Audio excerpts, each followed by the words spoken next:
नमस्कार। आप सबका स्वागत है किस्से कहानियों में।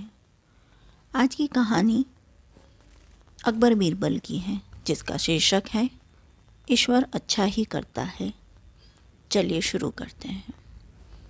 ईश्वर अच्छा ही करता है। बीरबल एक ईमानदार तथा धर्मप्रिय व्यक्ति था। वह प्रतिदिन ईश्वर की आराधना बिना नागा किया करता था। इससे उसे नैतिक व मानसिक बल प्राप्त होता था। वह अक्सर कहा करता था कि ईश्वर जो कुछ भी करता है मनुष्य के भले के लिए ही करता है। कभी कभी हमें ऐसा लगता है कि ईश्वर हम पर कृपा दृष्टि नहीं रखता, लेकिन ऐसा होता नहीं है। कभी कभी तो उसके वरदान को भी लोग शाप समझने की भूल कर बैठते हैं। वह हमको थोड़ी पीड़ा इसलिए देता है ताकि बड़ी पीड़ा से बच सकें। एक दरबारी को बीरबल की ऐसी बातें पसंद न आती थी। एक दिन वही दरबारी दरबार में बीरबल को संबोधित करता हुआ बोला, देखो, ईश्वर ने मेरे साथ क्या किया। कल शाम को जब मैं जानवरों के लिए चारा काट रहा था तो अचानक मेरी छोटी उंगली कट गई। क्या अब भी तुम यही कहोगे कि ईश्वर ने मेरे लिए अच्छा किया है? कुछ देर चुप रहने के बाद बोला बीरबल, मेरा अब भी यही विश्वास है, क्योंकि ईश्वर जो कुछ भी करता है मनुष्य के भले के लिए ही करता है। सुनकर वह दरबारी नाराज हो गया कि मेरी तो उंगली कट गई है और बीरबल को इसमें भी अच्छाई नज़र आ रही है। मेरी पीड़ा तो जैसे कुछ भी नहीं। कुछ अन्य दरबारियों ने भी उसके सुर में सुर मिलाया। तभी बीच में हस्तक्षेप करते हुए बादशाह अकबर बोले, बीरबल, हम भी अल्लाह पर भरोसा रखते हैं, लेकिन यहाँ तुम्हारी बात से सहमत नहीं। इस दरबारी के मामले में ऐसी कोई बात नहीं दिखाई देती जिसके लिए उसकी तारीफ की जाए। बीरबल मुस्कुराता हुआ बोला, ठीक है जहाँपना, समय ही बताएगा। अब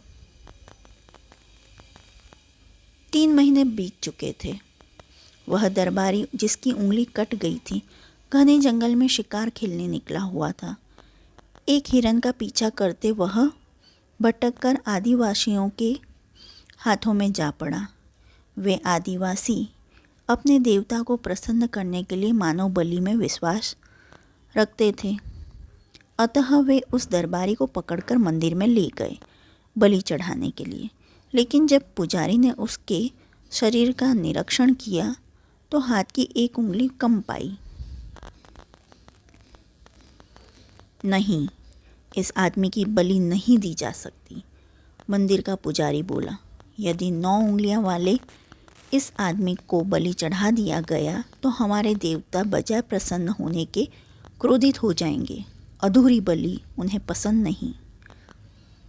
हमें महामारियों, बाढ़ या सूखे का प्रकोप झेलना पड़ सकता है, इसलिए इसे छोड़ देना ही ठीक है। और उस दरबारी को मुक्त कर दिया गया। अगले दिन वह दरबारी दरबार में बीरबल के पास आकर रोने लगा। तभी बादशाह भी दरबार में आ पहुँचे और उस दरबारी को बीरबल के सामने रोता देखकर हैरान रह गए। तुम्हें क्या हुआ, रो क्यों रहे हो? अकबर ने सवाल किया। जवाब में उस दरबारी ने अपनी आप बीती विस्तार से कह सुनाई। वह बोला, अब मुझे विश्वास हो गया है कि ईश्वर जो कुछ भी करता है मनुष्य के भले के लिए ही करता है। यदि मेरी उंगली न कटी होती तो निश्चित ही आदिवासी मेरी बलि चढ़ा देते। इसलिए मैं रो रहा हूँ, लेकिन ये आंसू खुशी के हैं। मैं खुश हूँ क्योंकि मैं जिंदा हूँ। बीरबल के ईश्वर पर विश्वास को संदेह की दृष्टि से देखना मेरी भूल थी।